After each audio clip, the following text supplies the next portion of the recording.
saya belum istiqomah kok dapat anugerah luar biasa, jangan-jangan itu istidraj. Maka jangan berhenti perjalananmu. Teruskan berjalan. Itu hanya bonus, itu hanya godaan.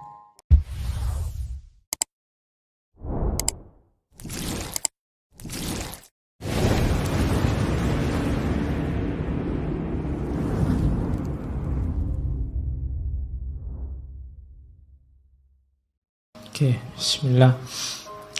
Assalamualaikum warahmatullahi wabarakatuh. Bismillah, kita lanjutkan ngaji kita. Malam hari ini kita ganti sesi.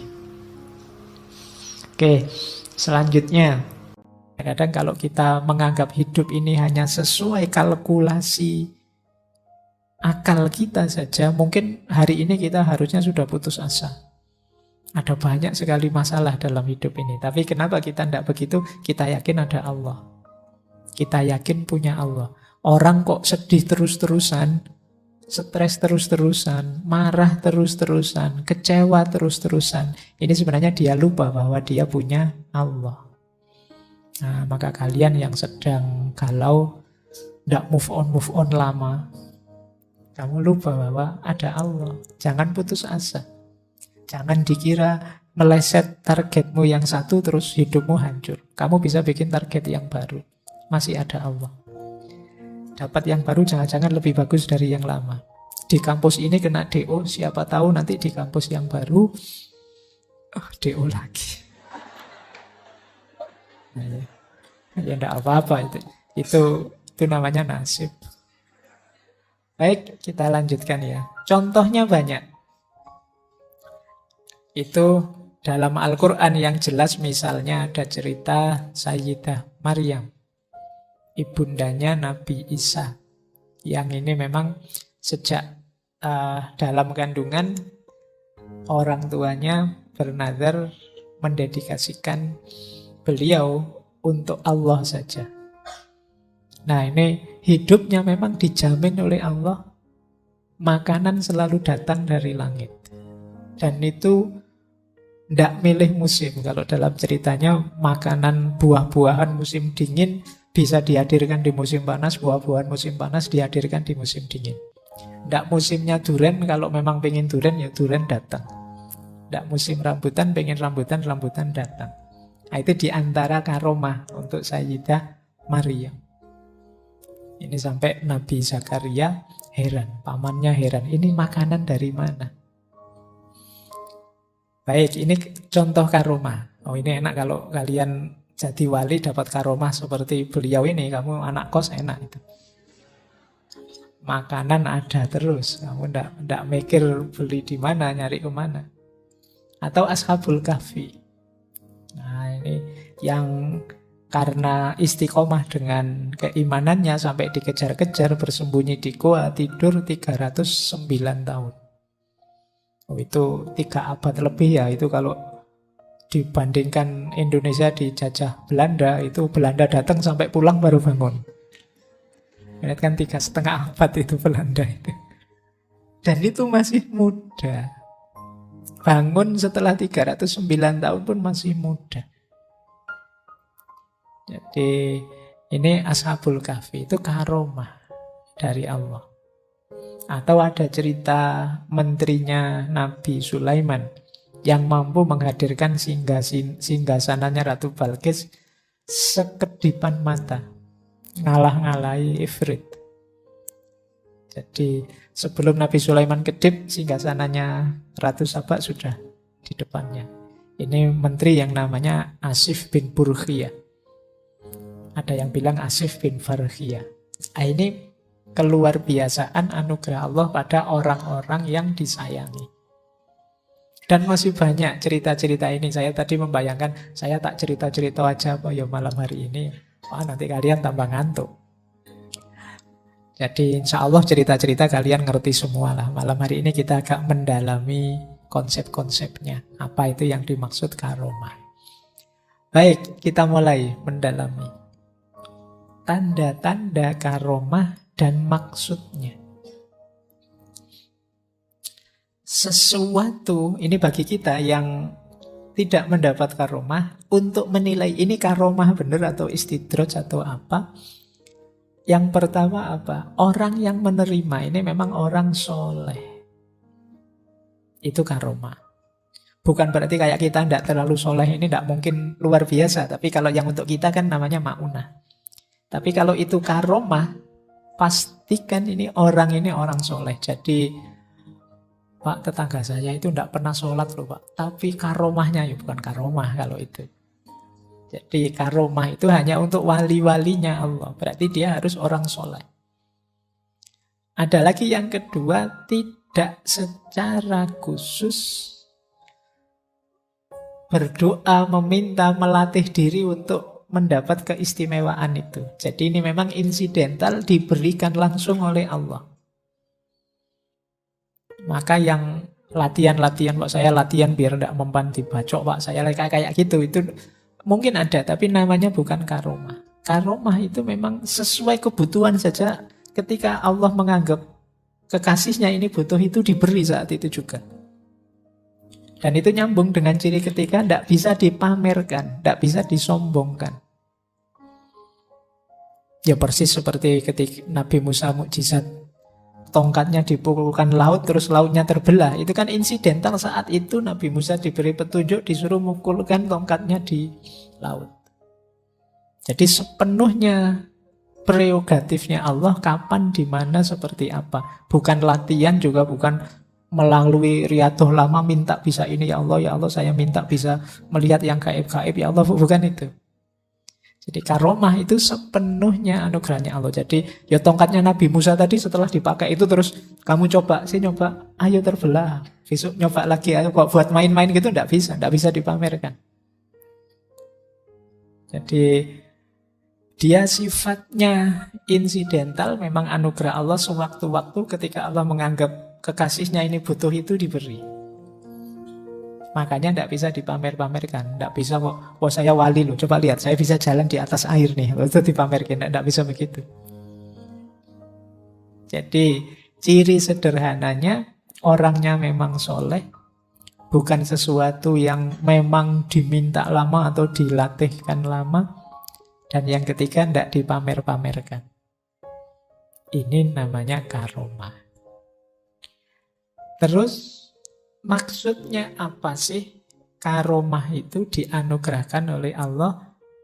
Secara umum targetnya 3. Jadi pasti itu tidak sekedar keuntungan atau kesenangan atau senang-senang saja bagi orang yang dicintainya, tapi lebih pada untuk meningkatkan tambah mantap.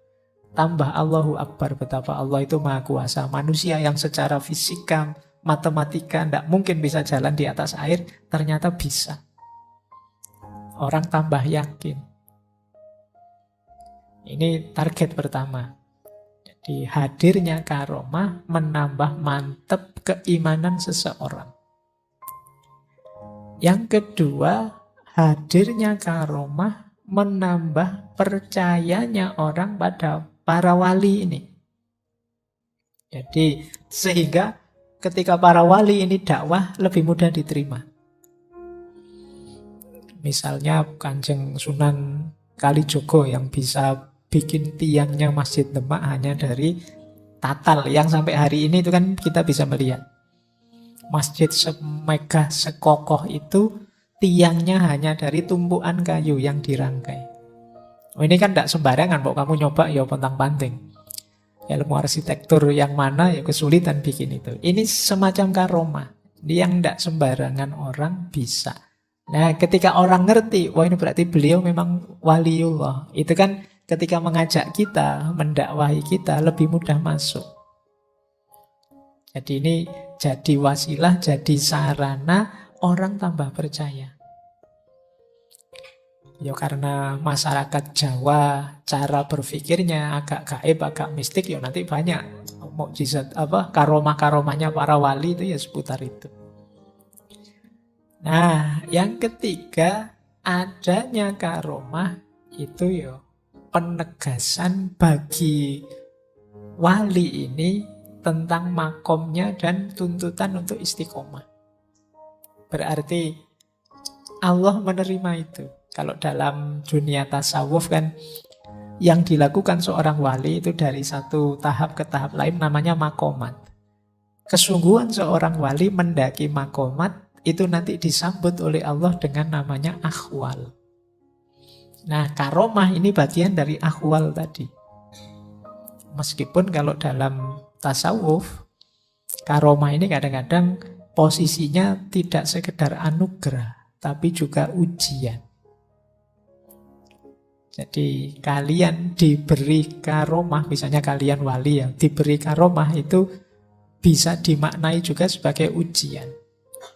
Setelah dapat karomah terus apa? Ayo, yang kamu lakukan. Kamu merasa sudah sampai tujuan, selesai, atau tambah istiqomah, atau lebih meningkat lagi istiqomahnya, atau apa? Ini namanya ujian. Kayak kalian lulus kuliah itu loh, sampai di 1 degree misalnya, lulus S1. Itu kan anugerah, tapi kan sekaligus ujian. Setelah lulus terus kalian mau apa terusan? Kemarin statusmu mahasiswa, sekarang naik makom jadi alumni. Saya tidak tahu tadi alumni itu makomnya naik atau malah turun. Tapi kan ganti makom sekarang. Ini kan semacam ujian. Dan terus apa yang kamu lakukan terusan dengan itu? Nah, makanya kalau dalam ilmu tasawuf itu karomah itu harus hati-hati yang mendapat karomah ini. Karena banyak yang terdistraksi di karomah ini. Begitu dapat karomah terus merasa selesai perjalanannya. Padahal karomah ini bukan akhir perjalanan, masih panjang perjalanan menuju Allah.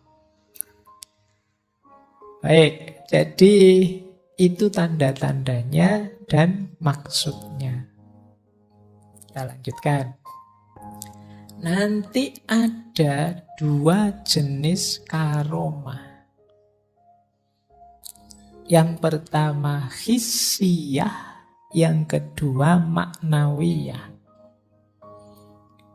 Hissiyah ini karomah yang sering teman-teman ceritakan karena bisa dilihat.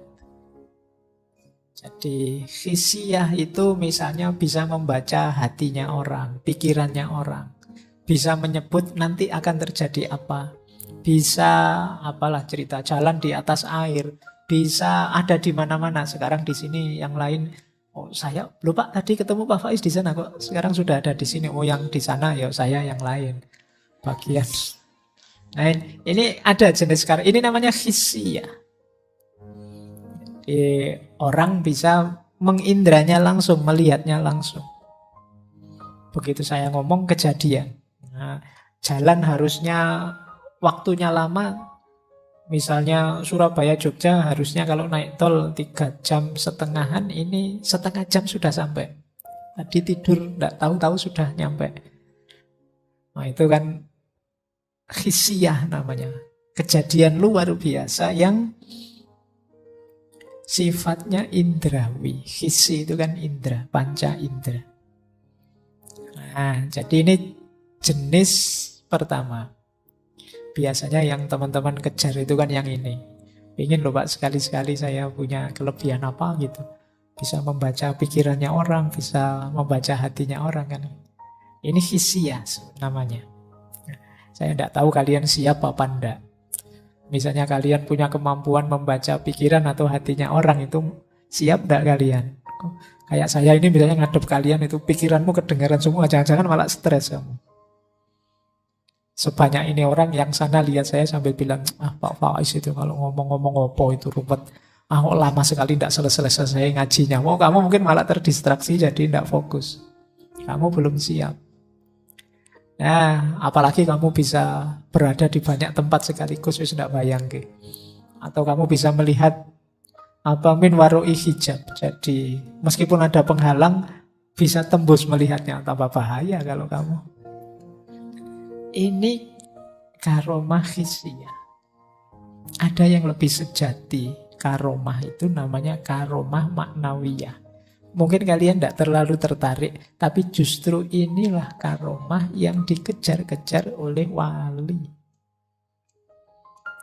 Karomah maknawiyah itu adalah karomah yang hanya dirasakan, tidak khisi, orang lain tidak melihat, oleh yang mengalami langsung.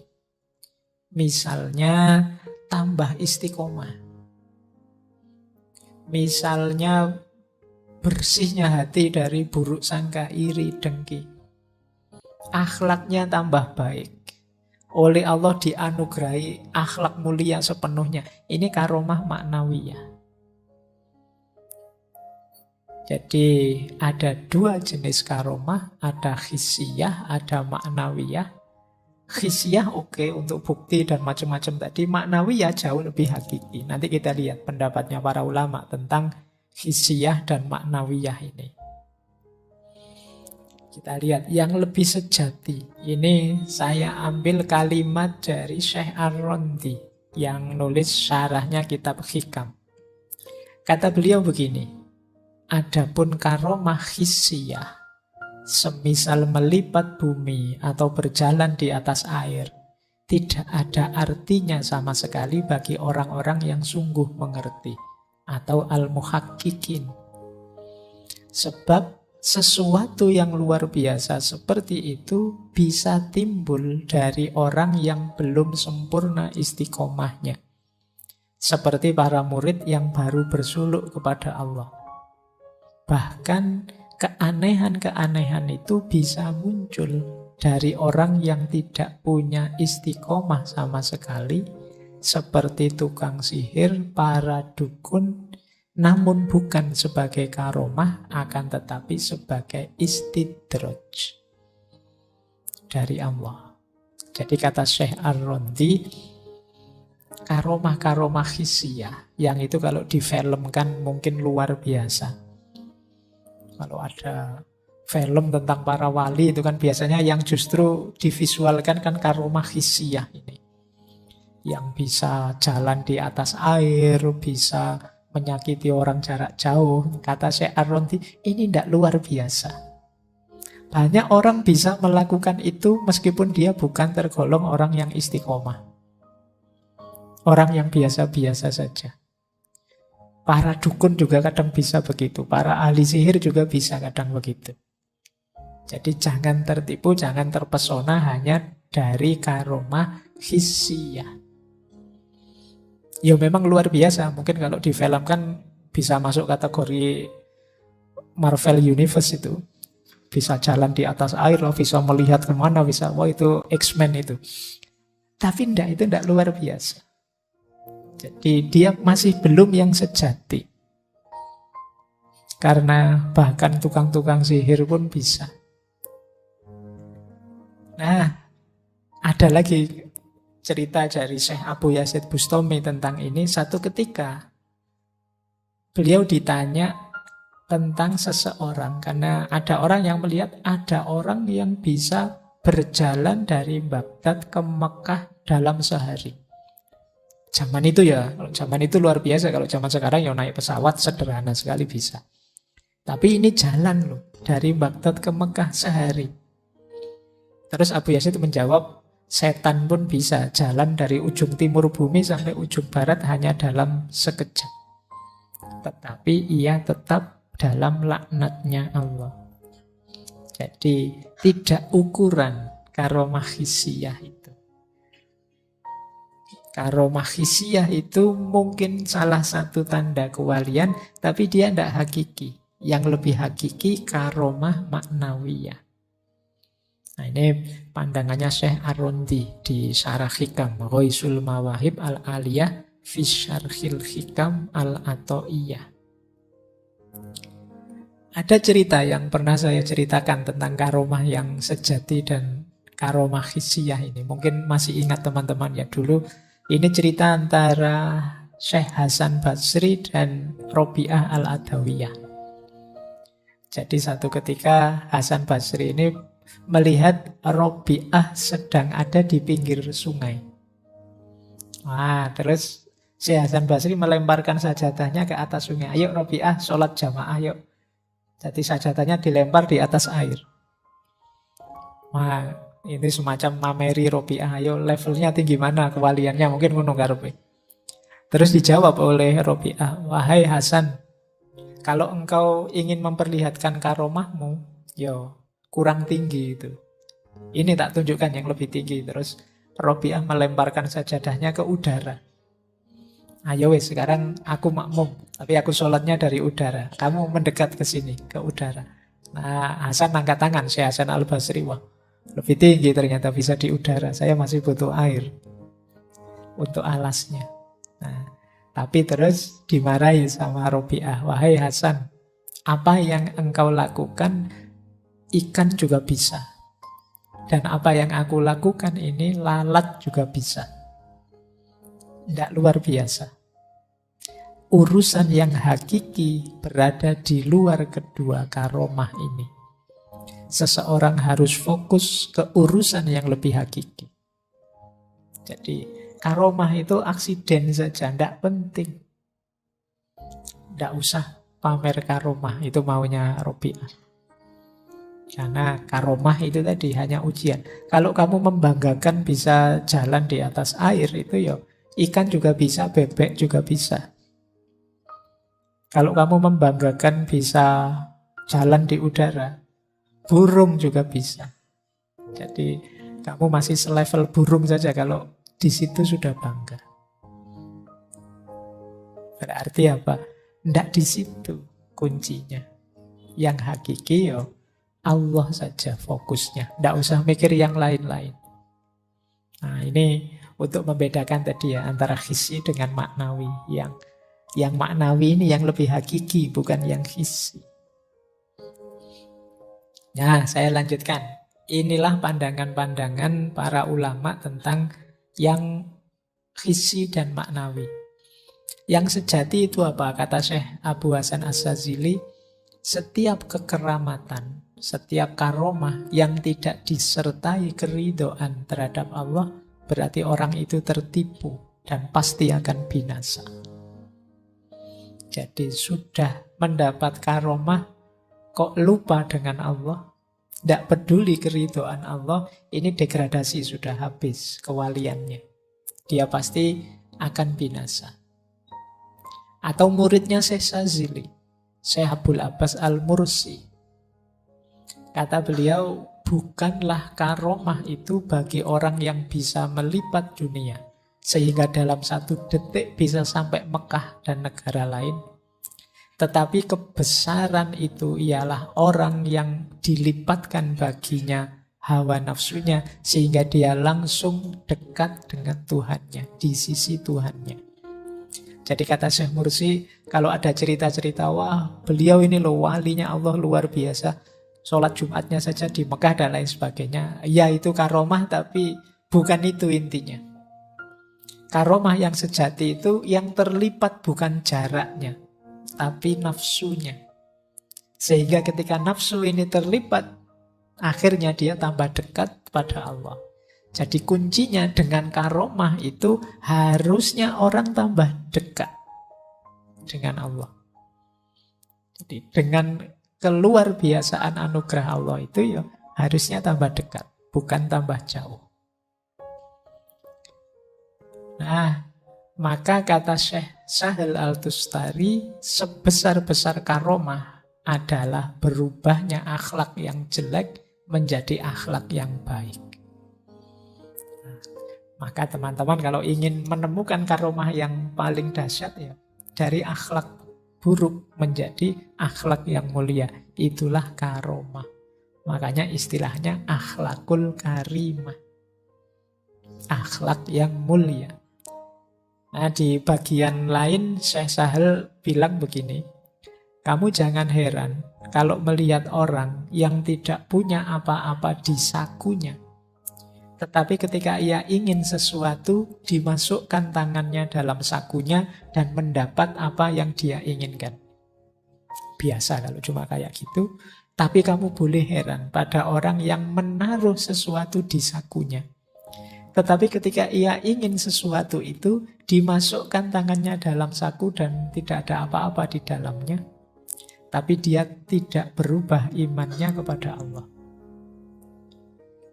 Jadi kan ada orang itu mungkin sakti atau memang karomah dari Allah, kantong tidak ada apa-apa, dikeluarkan segala sesuatu yang dibutuhkan. Dulu mungkin ada kasus yang dari balik punggung wah, uangnya keluar semua, meskipun terus akhirnya yo, masalah kan. Jadi ndak itu jangan diherani yang kayak gitu, jangan takjub dengan itu. Saku kosong tiba-tiba banyak uangnya, itu ndak menakjubkan. Yang menakjubkan itu saku banyak uangnya, kamu sering sedekah sehingga pas kamu sendiri butuh ndak ada isinya. Itu pun kamu tetap imanmu, syukurmu pada Allah ndak berubah. Ini yang hebat, kata Syekh Tustari. Nah, sayangnya kita ngertinya ini sekarang ya. Kok coba kemarin pas kasus-kasus penggandaan uang dan lain sebagainya itu teman-teman ngerti ini, mungkin nggak banyak yang tertipu. Kita sering tertipu kalau ada kantong kosong tiba-tiba isi. Uang digandakan ya kita, wah takjubnya luar biasa. Ndak, itu ndak mengagumkan, kata Syekh Tustari. Yang mengagumkan adalah kantong yang semula isi, pas kita butuhkan malah kosong. Karena kita mungkin rajin sedekah, kita dermawan. Itu pun kosong, kita juga tidak meratap, tidak nangis. Kita tetap beriman, tetap bersyukur pada Allah. Inilah tanda bahwa kita sedang dapat karomah yang sejati. Karomah yang maknawi tadi.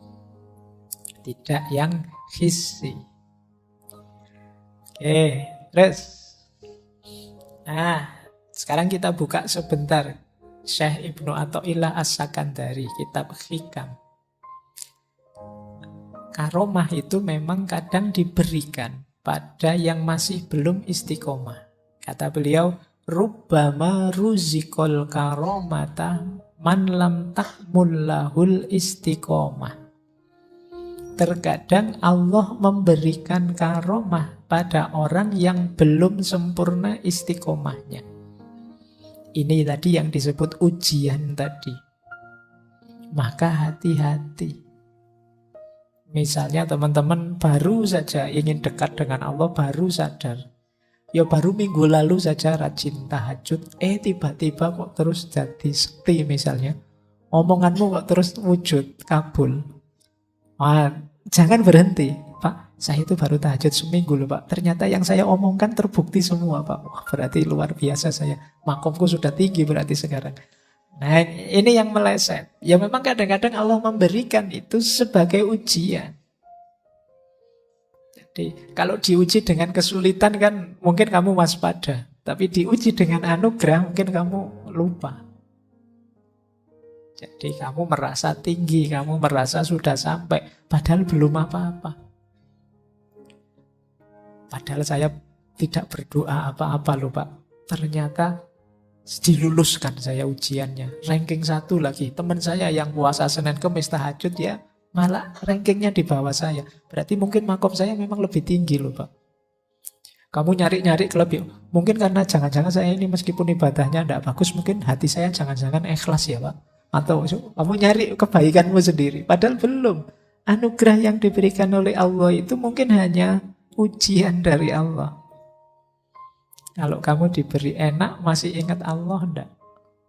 Masih ingin dekat terus dengan Allah enggak? Kalau diberi susah, ya biasanya ya otomatis. Tapi kalau diberi enak, diberi anugerah. Nah maka kalau menurut Syekh Ibnu Athaillah, ya memang kadang-kadang karomah diberikan pada yang belum sempurna istiqomahnya. Maka kata Syekh Ibnu Athaillah, seorang murid itu sebaiknya tidak mengharapkan karomah. Jangan jadikan karomah itu target cita-cita. Dan jangan tertipu dengan munculnya karomah pada diri kita.